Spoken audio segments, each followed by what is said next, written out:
Assalamualaikum warahmatullahi wabarakatuh. Alhamdulillahilladzi nahmaduhu wa nasta'inuhu wa nastaghfiruh wa na'udzu billahi min syururi anfusina wa min sayyiati a'malina. May yahdihillahu fala mudhillalah wa may yudlil fala hadiyalah. Asyhadu an la ilaha illallah wa asyhadu anna Muhammadan abduhu wa rasuluh.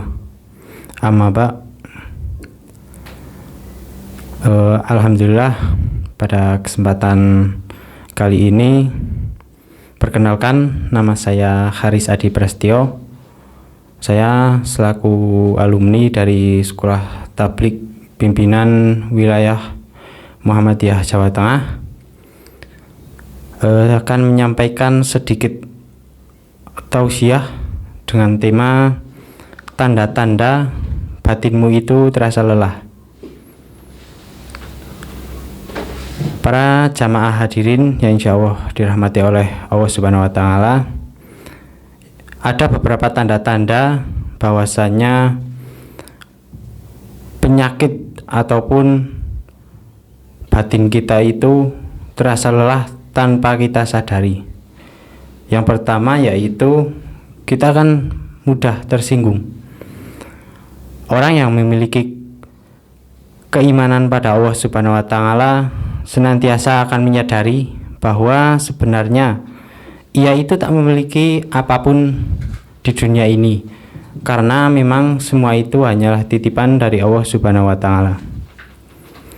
Nah, atas dasar ini, ketika ia dihina fisiknya, alih-alih tersinggung, seorang mukmin yang sejati itu justru akan merasa kasihan pada orang yang menghinanya, karena sesungguhnya ia telah merendahkan ciptaan Allah Subhanahu wa Ta'ala. Lantas bagaimana jika yang dihina adalah pemikiran dan gagasannya? Hinaan orang yang dijadikan bahan kritikan ataupun introspeksi bagi diri seorang mukmin sejati, sejatinya bagaimanapun ia itu akan menyadari bahwa dirinya mungkin saja berasa hilaf ataupun bersalah. Langsung saja ke poin yang kedua, yaitu seseorang tersebut menjadi tidak sabaran dan mudah marah. Dalam hadis Rasulullah SAW yang artinya sabar itu salah satu wasiat dari beberapa wasiat Allah Subhanahu wa Ta'ala. Di bumi barang siapa yang menjaganya maka dia selamat, dan barang siapa yang menyia-nyiakannya maka sesungguhnya dia termasuk orang-orang yang celaka. Masuk ke poin yang ketiga, yaitu tidak termotivasi untuk kita itu melakukan hal-hal yang biasanya itu justru kita sukai. Jadi kurangnya motivasi terhadap melakukan hal-hal yang apa kita sukai itu dalam kehidupan kita sehari-hari, baik itu dalam bentuk pekerjaan, hobi, dan lain sebagainya, itu dapat diartikan sebagai sikap tidak peduli terhadap apa yang ingin kita seharusnya itu lakukan. Jadi kurangnya motivasi lebih dari sekedar tidak ingin melakukan sesuatu. Nah, kenapa ini dapat terjadi? Ini terjadi karena kita merasa lelah, kewalahan, atau kita itu tidak yakin dengan apa yang kita inginkan. Hal ini sering berkaitan dengan tugas-tugas tertentu. Hal ini dapat terlihat seperti menunda-nunda pekerjaan, sulit fokus, ataupun merasa buntu. Masuk ke poin yang keempat, yaitu kita akan sering merasa gelisah atau ketakutan akan banyak hal yang itu secara berlebihan, khususnya dalam masa depan kita.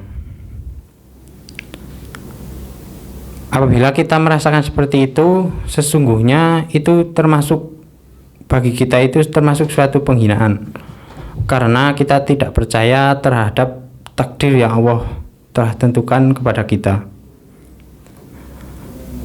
Poin yang kelima, yaitu sering rasanya ingin menangis tiba-tiba dan merasakan kesedihan tanpa tahu apa sebabnya.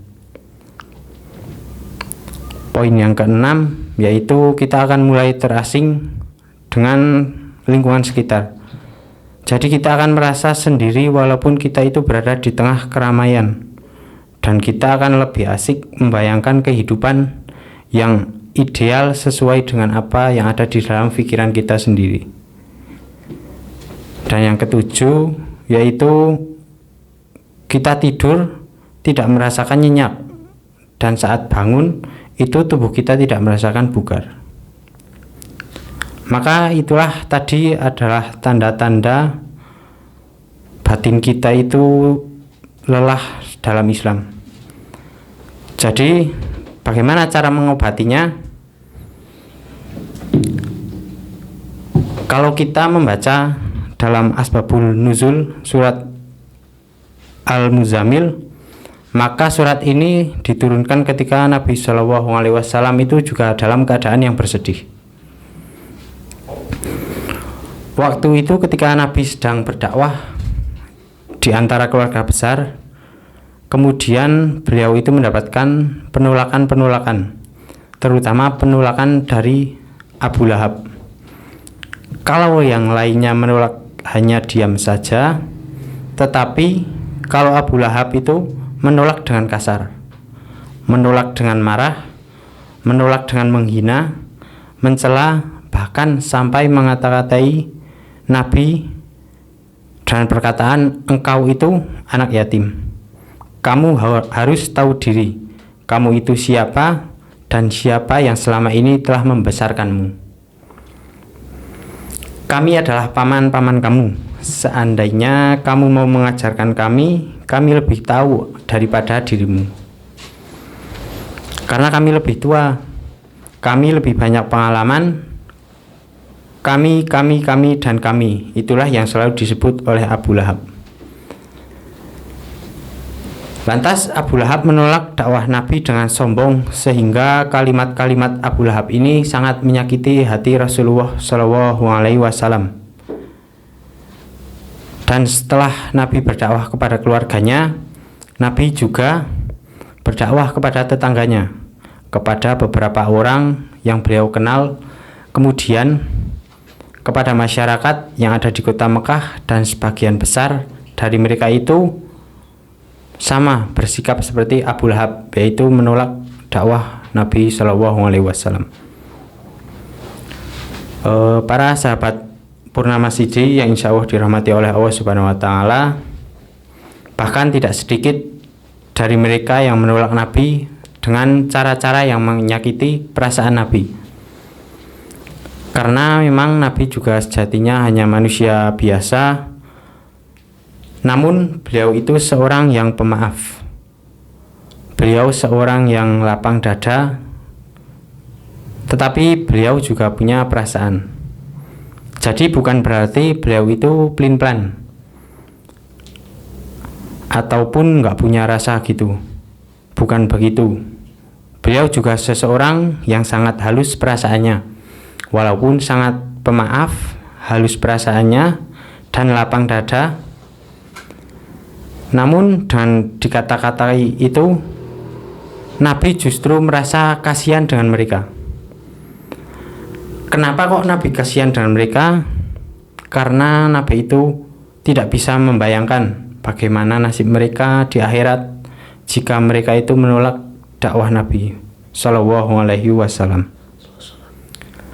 Sehingga dalam keadaan yang seharian lelah, Nabi berdakwah keliling ke sana kemari, ditolak, ketuk pintu rumah tidak dibukakan, sehingga datang ke sebuah tempat kerumunan orang, dan Nabi pun di situ diusir dan diperlakukan seperti orang yang hina, seperti orang gila. Semua orang itu menjauhi Nabi Muhammad Shallallahu Alaihi Wasallam. Sehingga akhirnya Nabi Muhammad SAW pun pulang ke rumah dengan keadaan yang capek, dalam keadaan berkeringat, dalam keadaan yang kotor, karena dilempari batu oleh orang-orang yang ingin beliau dakwahi tadi, tetapi mereka menolaknya. Nah, untungnya Nabi memiliki seorang istri yang sangat pengertian, sangat bijak, solehah, yaitu Sayyidina Khadijah. Nabi pulang ke rumah, dibukain pintu rumahnya oleh Sayyidina Khadijah. Dan Khadijah paham betul keadaan Nabi. Ketika Nabi sampai di rumah, Khadijah mempersiapkan kebutuhan Nabi, dari mulai makan malamnya, kebutuhan mandinya, dan kemudian setelah itu Nabi pun bercerita kepada Khadijah tentang bahwasanya hari ini dia telah berkeliling-keliling dakwah di kota Mekah. Khadijah itu tahu betul keluh kesah Nabi dalam perjalanan dan perjuangan dakwahnya yang luar biasa. Khadijah tahu bahwa perjuangannya nggak mudah, dan Khadijah mencoba untuk menghibur Nabi semampunya. Kata beliau, "Jangan bersedih wahai kekasih Allah. Sesungguhnya Allah tidak akan mengecewakan engkau." Dan seterusnya sambil Nabi beristirahat. Para pendengar radio Purnama Sidi yang insya Allah dirahmati oleh Allah Subhanahu wa Ta'ala, maka Nabi curhat kepada Khadijah. Lalu setelah semakin larut malam, Nabi pun melanjutkan tidur bersama dengan Khadijah, walaupun dalam keadaan masih ada rasa yang berat di hati beliau. Jadi bisa dibayangkan kalau Nabi itu capek secara fisik, Nabi itu bisa istirahat dengan makan, mandi, kemudian tidur. Nah, itulah cara istirahat dari lelah fisik. Tapi ternyata waktu itu bukan hanya fisiknya Nabi saja yang lebih berat, namun batinnya itu kita bisa semuanya itu merasakan lelah batin yang dirasakan oleh Nabi Muhammad SAW. Jadi kalau lelah fisik itu kita tahu obatnya, namun kalau lelah batin itu ada obat tertentu yang belum tentu dokter itu memiliki.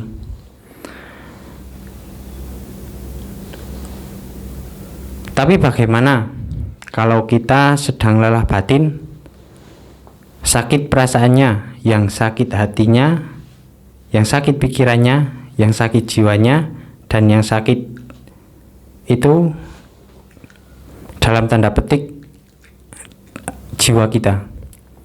Jadi gimana cara kita untuk merecovery semua itu? Gimana cara kita untuk mengobati sakit batin yang kita rasakan?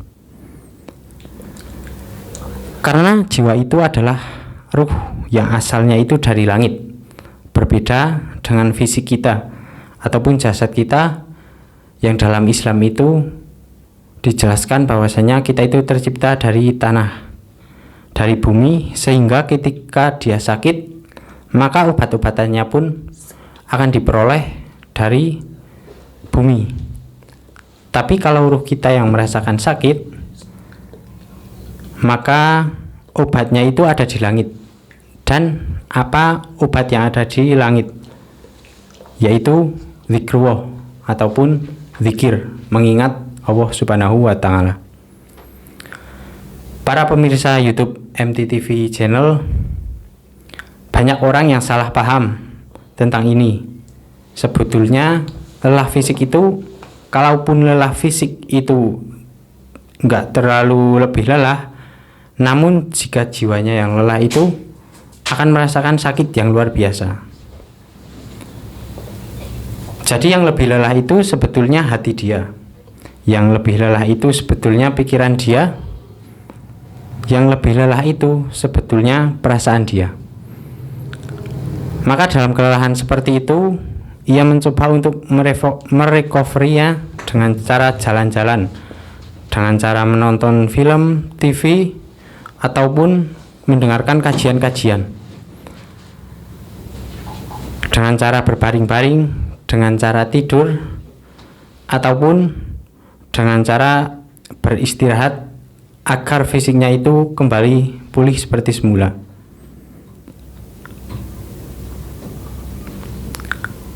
Nah, saat Nabi beristirahat dengan Khadijah, lalu Khadijah itu menyiapkan air hangat. Bersama dengan Khadijah, Nabi curhat sedikit kepada Khadijah.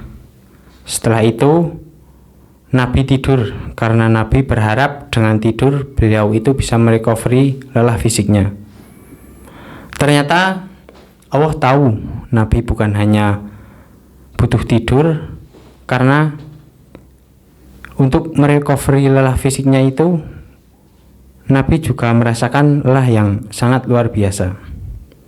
Dijelaskan dalam Quran surat Al-Kahfi ayat yang ke-6 yang berbunyi, A'udzu billahi minasyaitonir rajim. Bismillahirrahmanirrahim. Fala'allaka bahi'un nafsaka 'ala atharihim illam yu'minu bihadzal hadisi asafa. Yang artinya, maka barangkali engkau Muhammad akan mencelakakan dirimu karena bersedih hati setelah mereka berpaling, sekiranya mereka tidak beriman kepada keterangan ini ataupun Al-Quran. Jadi hampir saja Nabi Muhammad itu mencelakai dirinya sendiri. Hampir saja engkau mencelakai dirimu sendiri karena merasa berat terhadap pengingkaran mereka, merasa berat terhadap kedurhakaan mereka merasa berat terhadap kekufuran mereka.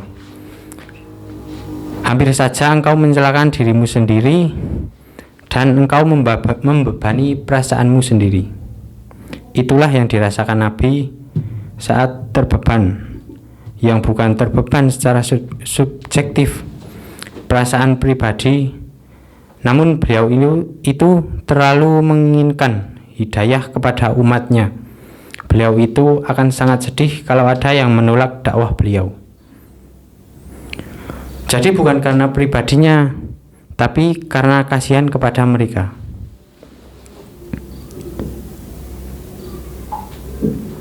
Ternyata fadilah ataupun keutamaan dari ayat tadi adalah mengajarkan kepada kita bahwasanya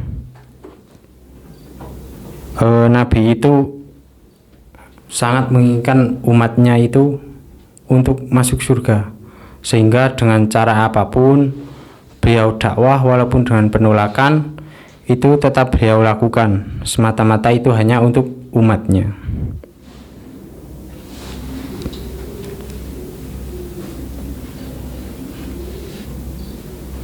Mungkin itu saja yang dapat saya sampaikan pada kesempatan kali ini.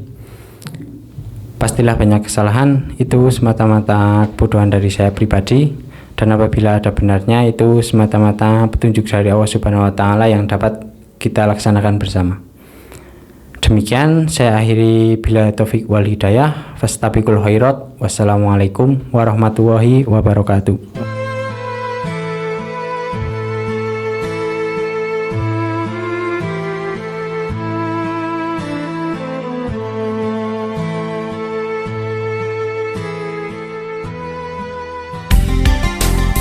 Delapan FM Purnama Sidi Wonosobo, mencerahkan, inspiratif.